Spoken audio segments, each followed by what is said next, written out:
Hello नमस्कार साथियों, स्वागत है आप सभी का ज्ञानार्थ अकेडमी के इस ऑनलाइन प्लेटफॉर्म पर। सभी विद्यार्थियों का स्वागत और अभिनंदन है। सभी को राम राम, घनी घनी खम्मा, जय बाबारी। आज हम एक ऐसे टॉपिक के साथ शुरुआत कर रहे हैं जो हर एक विद्यार्थियों को परेशान करता है या उलझन में डालता है। तो साथियों, आज हम बात करेंगे एक ऐसे टॉपिक के ऊपर, और वो टॉपिक है कि प्लाया क्या होती हैं, टॉड क्या होते हैं, बालसन क्या होते हैं, बसादा क्या है, रन क्या है। तो आज ये सारे कंफ्यूजन है वो आपके दूर होने वाले हैं साथियों। तो शुरुआत करते हैं कि सबसे पहले देखते हैं कि प्लाया क्या होती है। प्लाया मरुस्थलीय प्रदेशों में बनने वाली एक अस्थायी झील है। क्या है साथियों? कि मरुस्थलीय प्रदेशों में बनने वाली अस्थायी झीलें। तो प्लाया कैसे बनती हैं, आइए देखते हैं अपन साथियों। कि ये कोई पर्वतीय क्षेत्र है अपना, ठीक है, और इस पर्वतीय क्षेत्र में ये कुछ बादल बने हुए हैं और इन बादलों से वर्षा के समय यानी वर्षा काल में बारिश होती है। क्या हो रही है?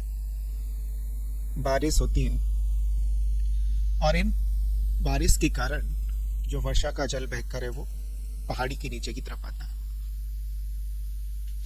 तो जब ये पहाड़ी से नीचे की तरफ आता है तो यहां से अपर्दन करते हुए चलती है, और कुछ कंकड़ पत्थर है वो यहां से उठाते हुए ना, यहां से ये कंकड़ पत्थर उठाते हुए अपर्दन करते हुए आते हैं और यहां जमा कर देते हैं।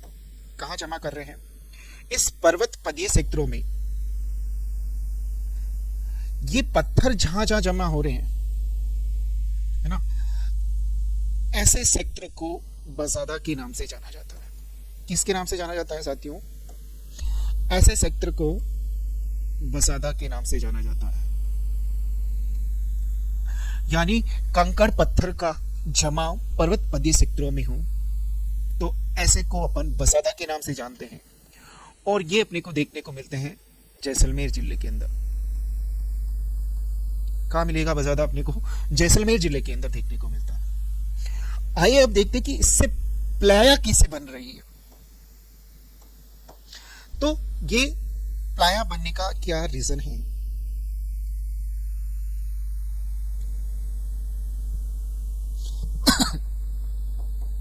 ये वर्षा का जो जल है वो आके इस झील में जमा हो जाता है, या अपन कहे तो अस्थायी झील बन जाती है।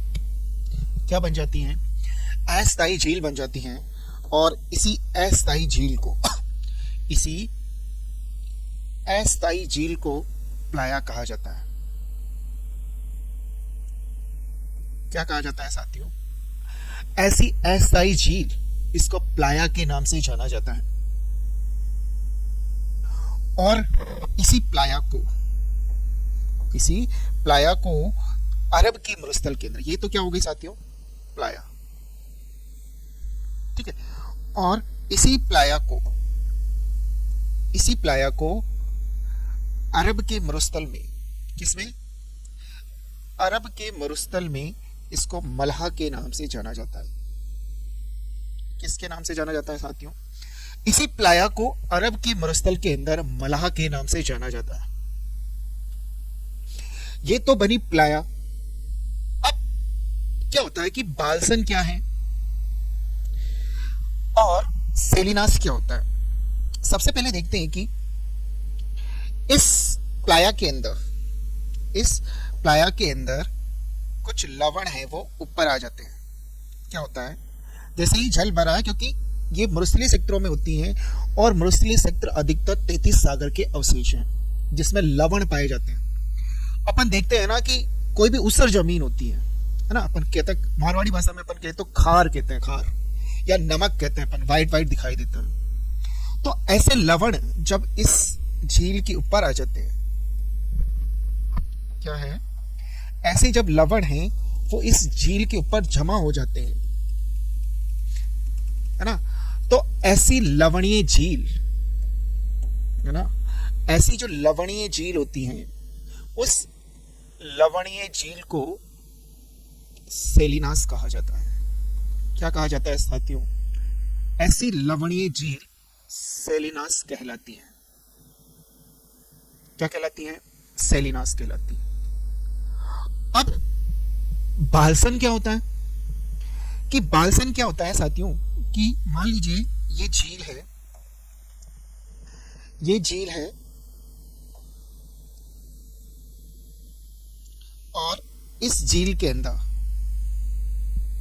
ठीक है, ये जो जल था इसका क्या हो जाए, इसका क्या हो जाए कि या तो वाष्पीकरण हो जाए, क्या हो जाए साथियों,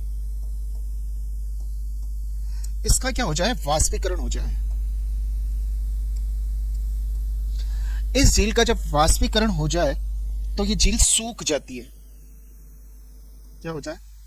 वाष्प हो जाए, और वाष्प के कारण ये झील क्या हो जाती है,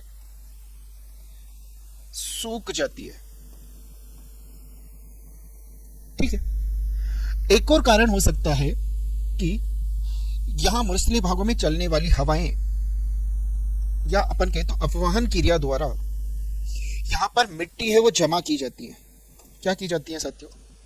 यहाँ पे मिट्टी है वो जमा कर दी जाती है, जिसके कारण भी ये झील है वो सूख जाती है। तो कारण है मरुस्थलीय क्षेत्रों में झील सूखने के, एक कारण तो हो गया कि वाष्पीकरण के कारण ये जल है वो सूख जाए। दूसरा कारण ये है कि यहाँ चलने वाली हवाएं अपने साथ में मिट्टी उड़ाकर लाती हैं और वो मिट्टी यहाँ जमा कर देती हैं, और जमा करने के कारण जो दलदल वाला सेक्टर बन जाता है, या अपन कहते तो जो उपजाऊ भूमि बन जाती है, ऐसी उपजाऊ भूमि को बालसन के नाम से जाना जाता है। किसके नाम से जाना जाता है साथियों? ऐसी उपजाऊ भूमि बालसन कहलाती है। क्या कहला रही है? बालसन कहला रही है।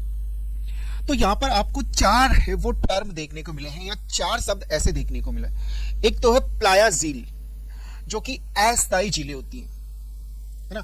कोई बालू का स्तूप के बीच में भी बन सकती है।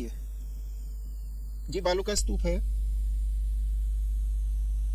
और इन बालू का स्तूपों के बीच में ये वाला जो हिस्सा है, यहां पर भी अस्थायी झीलें बन जाती हैं, वो भी प्लाया कहलाती है।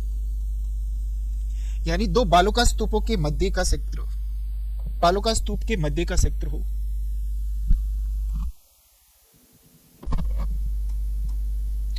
इन दो बालू के स्तूपों के बीच में भी अगर पानी जमा हो जाता है तो अस्थायी झील बनती है, उनको भी अपन प्लाया के नाम से जानते हैं। दूसरी बात अपन ने देखी थी कि इसके अंदर केशिका कर्षण क्रिया द्वारा, कौन सी क्रिया द्वारा? केशिका कर्षण क्रिया द्वारा, केशिका कर्षण क्रिया द्वारा, या नीचे के लवण जब ऊपर आ जाए तब उसको अपन सेलिनास के नाम से जानते हैं, या ऐसी लवणीय झील सेलिनास कहलाती हैं। और इस प्लाया को अरब के मरुस्थल में मलहा के नाम से जाना जाता है। और जब पर्वत पदीय क्षेत्र में बारिश के समय इसके अपर्दन करते हुए कुछ कंकड़ पत्थर यहां जमा कर दिए जाते हैं, ऐसे कंकड़ पत्थर को बसादा के नाम से जाना जाता है, और ये ज्यादातर अपने को जैसलमेर में देखने को मिलते हैं। ठीक है। और वाष्पीकरण और अपवहन क्रिया द्वारा मिट्टी का जमाव या वाष्प के कारण जल का सूख जाना, इन दो क्रियाओं के कारण एक दलदली भूमि बन जाती है। क्या बनती है?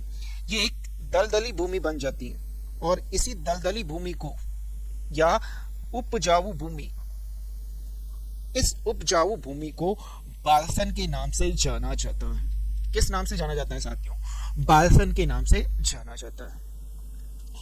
अब नेक्स्ट बात करते हैं कि टाड या टोड या रन क्या होता है।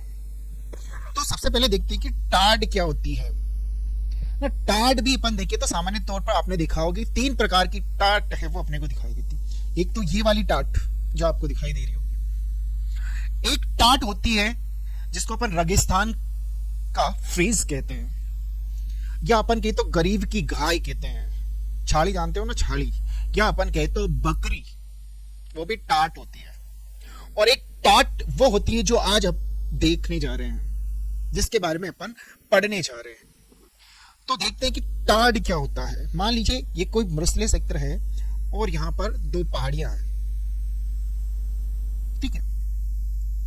ये दो पहाड़ियां हैं और इन पहाड़ियों के बीच एक स्थायी झील का निर्माण हो जाता है। किसका निर्माण होता है साथियों? इन पहाड़ियों के बीच एक स्थायी झील का निर्माण हो जाता है और वो स्थायी झील जिसे टाड के नाम से जाना जाता है। किसके नाम से जाना जाता है? ये ध्यान रखना, प्लाया क्या है? अस्थायी झीलें हैं। टाड या टाड ये स्थायी झीलें हैं। क्या है ये? क्या कहलाती हैं? टाट या टाड या डाड, कुछ भी नाम हो सकता है, ये सारी है। और ये कैसी झीलें हैं? ये स्थायी झील है। कैसी झील है साथियों? ये स्थायी झील होती है जिसको टाड या टाट या डाड के नाम से जानते हैं। और इनको टाड या डाड कहां पर कहा जाता है? नागौर के अंदर। नागौर के अंदर इसको टाड या टाड के नाम से जानते हैं। और ये कैसी झीलें हो गई? स्थायी झीलें हैं। ये बादल है और बादल से जब वर्षा होती है,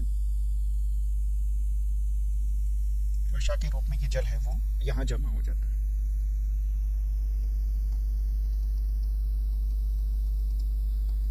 ठीक है, तो ये अस्थायी झीलें बन रही हैं और इन्हीं अस्थायी झीलों को, सॉरी, ये स्थायी झीलें बन रही हैं और इन्हीं स्थायी झीलों को अपन टाड या डाड कहते हैं। अब मान लीजिए इन झीलों का भी वाष्पीकरण हो जाए या इसका अपवहन क्रिया द्वारा इस झील को मिट्टी द्वारा भर दी जाए तो एक दलदली भूमि का निर्माण हो जाता है। यहां पे भी एक दलदली भूमि का निर्माण हो जाता है या उपजाऊ भूमि का निर्माण हो जाता है। किसका निर्माण होता है? उपजाऊ भूमि का निर्माण होता है। ऐसी उपजाऊ भूमि को रन कहा जाता है। समझना साथियों, कुछ लोग डाड और रन को एक ही मान लेते हैं। तो जब ये उपजाऊ भूमि या दलदली भूमि होती है या इसका वाष्पीकरण हो जाता है, तब जो दलदली भूमि बचती है, ऐसी भूमि को अपन रन के नाम से जानते हैं। किसके नाम से जानते हैं साथियों? रन के नाम से जानते हैं। और रन कौन कौन से हैं? राजस्थान के अंदर, जैसलमेर के अंदर अपने को देखने को मिलते हैं कि पोखरण नाम से दिख रहा है। जैसलमेर में जो रन दिखाई देते अपने को, उनको जैसे कि पोखरण, भाकरी और बरसमसर। जैसलमेर में जो रन बनता है उनको पोखरण, भाकरी और बरसमसर के नाम से जानते हैं।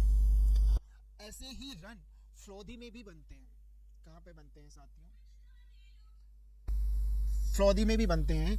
और फ्लोदी में जो रन बनता है उसको बाप के नाम से जाना जाता है। बाप रन के नाम से जाना जाता है। फ्लोदी में जो रन बन रहा है उस रन को बाप रन कहा जाता है। उत्तरा के अंदर, बालोत्रा के अंदर इसको थोब रन के नाम से जाना जाता है। बाड़मेर के अंदर इसको रेडाना रन के नाम से जाना जाता है। बाड़मेर में इसको रेडाना रन के नाम से जाना जाता है। फ्लोदी में बाफ रन कहा जा रहा है, बालोत्रा के अंदर थोब रन कहा जाता है और बाड़मेर के अंदर रेडाना रन प्रसिद्ध है। वहीं चूरू जिले के अंदर Tal Chhapar run, इहारा run,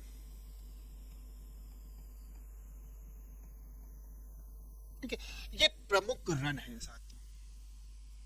I hope साथियों कि इन सब के बारे में आपको अच्छे से समझ में आया होगा। जय हिंद साथियों। चैनल को लाइक करें, शेयर करें, सब्सक्राइब करें और कुछ अच्छे कमेंट है वो करें। जय हिंद साथियों।